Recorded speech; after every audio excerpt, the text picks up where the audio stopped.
شاہ مدینہ یثرب کا والی، سارے نبی تیرے در کے سوالی، یہ کوئی بھی نہیں پوچھتا وہ در کون سا ہے۔ مجلسوں میں ہم وہ در بتائیں، نبی نے فرمایا انا مدینۃ العلم وعلی بابا۔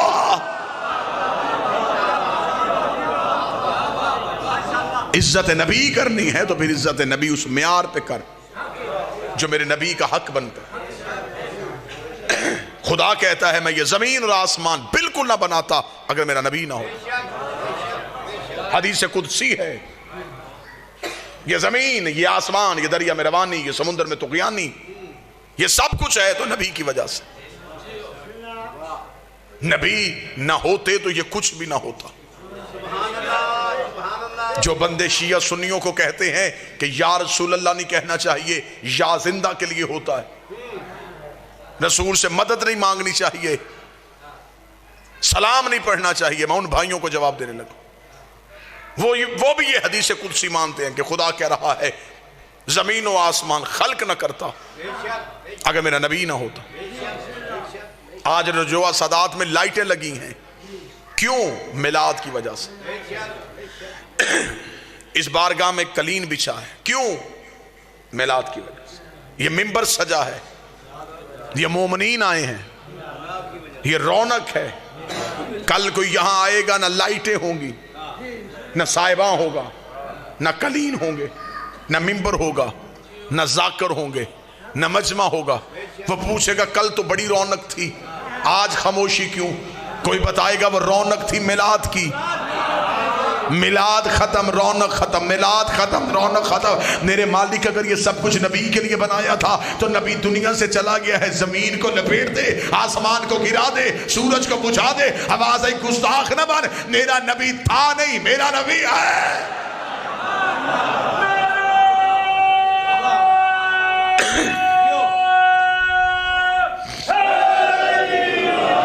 پالا تھا، پرورش کی تھی ہمارے نبی کی علی کے باپ نے، نام جن کا عمران تھا، مشہور جو ابو طالب کی وجہ سے، جس کے بڑھاپے کے سائے میں اسلام کی یتیمی نے جوانی کے انداز سیکھے، جس نے انگلی پکڑ کے رسول کو چلنا سکھایا۔ میں سنی کتاب سے ایک حوالہ پڑھنے لگا، اہل سنت بھائیوں کی کتاب لکھا، رسالت مآب کی ظاہری عمر ابھی 5 سال تھی، ظاہری عمر۔ مکے میں بابا جی قحط پڑ گیا، لوگ بھوک سے مرنے لگے۔ مکہ برادریوں کا شہر نہیں تھا، قبیلوں کا شہر تھا۔ فیصلہ سردار کرتے تھے، مکے کے قبیلوں کے سرداروں نے بیٹھ کے فیصلہ کیا مکے کو بچانے کے لیے ایسے کریں، ہر قبیلہ اپنا اپنا بت لے کے آئے اور مکے کے باہر صحرا میں اپنے اپنے بتوں کو رکھتے، ہر قبیلہ اپنے بت کے آگے بیٹھ کے اس کی پوجا کرے گا، کسی نہ کسی بت کی وجہ سے بارش نازل ہو جائے گی۔ جب یہ فیصلہ مکہ میں ہو گیا تو ایک سردار نے اٹھ کے کہا ہم تو سارے آ جائیں گے، ہاشمی کسے لائیں گے؟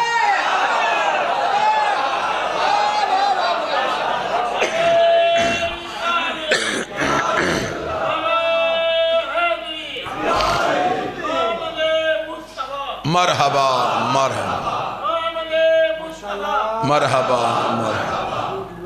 کیونکہ مکہ کا کوئی اجتماع ہی نہیں ہوتا تھا جس میں ہاشمی نہیں ہوتے تھے، کیونکہ باقی سارے کمی تھے، یہ اکیلے سردار تھے۔ 40 میں سے 3 سردار اٹھے، انہوں نے کہا ہم جاتے ہیں ابو طالب کے گھر۔ انہیں جا کے دروازے پہ دستک دی، اندر سے نبی اور علی کے مشترکہ باپ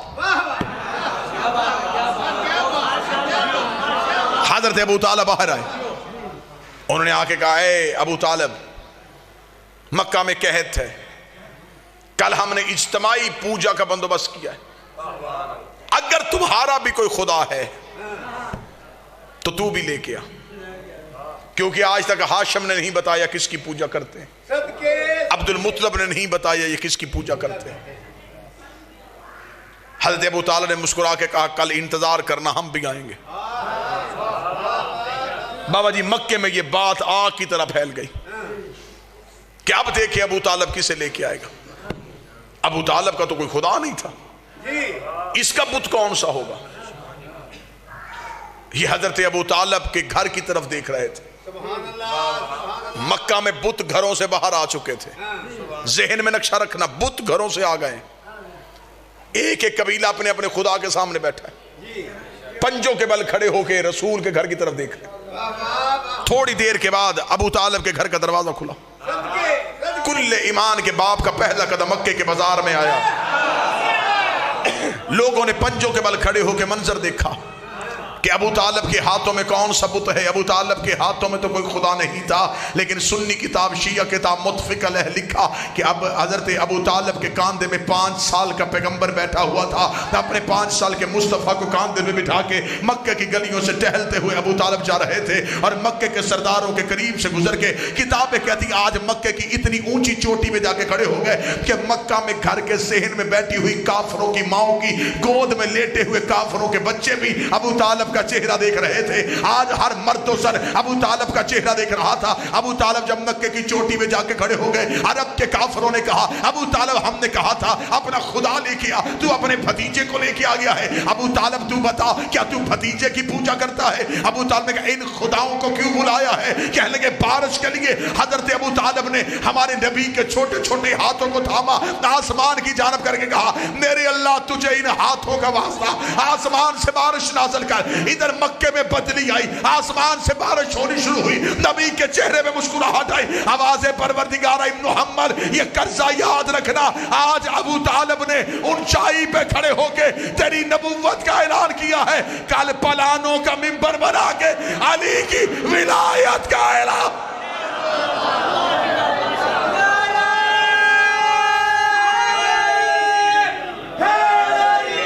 بسم اللہ.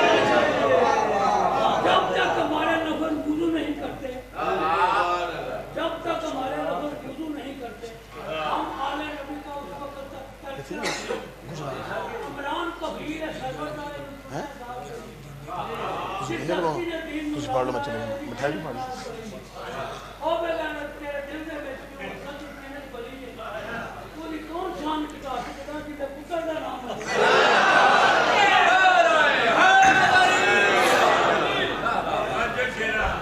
لے بات تمام ہو گئی. ذکر جس کے لیے آئے تھے چہرے پہ خوشی آ گئی, مسکرا پڑے. بس یہی ذکر میلاد ہے. گزارش صرف اتنی کروں گا, عزت اسلام کی چاہتے ہو تو عزت نبی کی کرنا سیکھو.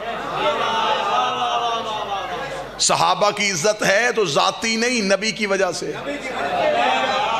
اہل بیت کا احترام ہے تو نبی کی وجہ سے. نبی کے صحابی, نبی کے اہل بیت, مرکز نبی ہے, مقصد نبی ہے. فرق صرف اتنا ہے جو نبی سے پیار کرے انہیں صحابی کہتے ہیں, جن سے نبی پیار کرے انہیں اہل بیت کہتے ہیں. یا جملہ آسان کر دیتا ہوں, جو نبی کو اٹھائیں انہیں صحابی کہتے ہیں, جنہیں نبی اٹھائے انہیں اہل بیت کہتے ہیں. اور ویسے بھی صحابہ میں اور اہل بیت میں یہ فرق ہے, وہ نبی کے صحابی ہیں, یہ نبی سے اہل بیت ہے.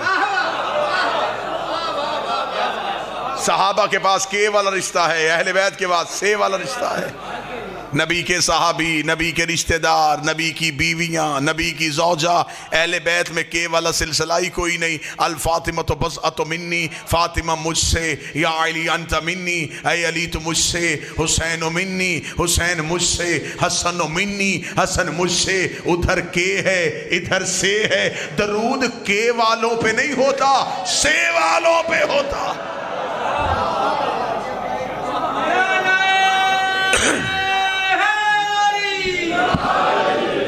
آج ربیع الاول کی اس 12 کو یہ عہد, یہ تجدید عہد کیا جائے کہ ہم نبی سے محبت کریں, ہم نبی سے پیار کریں. دین میں اللہ نے صرف نبی کی اطاعت کو واجب کیا. یہ آخری جملے بالکل میرے بھائی, انہیں بھی جلدی ہے, سلام بھی ہو گیا, آپ کے چہروں کی زیارت بھی ہو گئی. کبھی بھی زندگی میں یہ نہ سوچنا کہ دین میں کسی کی ذاتی مرضی چلتی. اللہ نے کہا قرآن میں نماز پڑھو، یہ نہیں بتایا کیسے پڑھنی، میرے اللہ کیسے پڑھے، فرمایا جیسے میرا نبی پڑھتا۔ روزے کا حکم ہے، کب کھولیں؟ جب نبی کھولتے تھے۔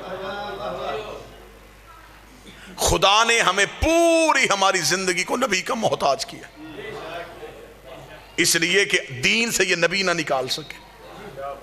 بندوں نے نبی کی زندگی میں ایک کوشش کی تھی، راتوں رات مدینے کے باہر ایک مسجد بنائی تھی، جس کے بارے میں شاعر نے کہا تھا مسجد تو بنا دی شب بھر میں ایمان کی حرارت والوں نے۔ یہ واحد مسجد تھی جو ایک رات میں بنی تھی، اور وہاں لوگوں نے مسجد اس لیے بنائی تھی کہ وہاں نبی کے پیچھے غلاموں کے ساتھ کھڑے ہو کے نماز پڑھنی پڑتی ہے۔ ہم اپنی امیروں کی علیحدہ مسجد بنائیں گے جہاں ہم اللہ کو ڈائریکٹ راضی کریں گے، ہمیں نبی کے وسیلے کی ضرورت ہی نہیں پڑے گی۔ یہ نبی کو درمیان سے نکال کے اللہ کو راضی کرنے کے لیے پوری رات اس مسجد میں اللہ اللہ تسبیحاں، سجدے، ذکر، قعود، قنوت سب کچھ بجا لاتے رہے۔ صبح کو جبریل نے آ کے اپنے پر نبی کے قدموں سے مس کر کے کہا اللہ بعد درود و سلام کہتا ہے اپنے صحابہ کو ساتھ لے، اس مسجد کو گرا بھی جلا بھی، گرا بھی جلا بھی، گرا بھی جلا بھی، گرا بھی جلا بھی۔ نبی نے کہا جبریل اللہ سے کہے مجھے نہیں مانتے تجھے تو مانتے ہیں۔ جبریل نے کہا خدا کہتا ہے میں لعنت کرتا ہوں اس عبادت پہ جس میں میں ہوں اور تو نہ ہو۔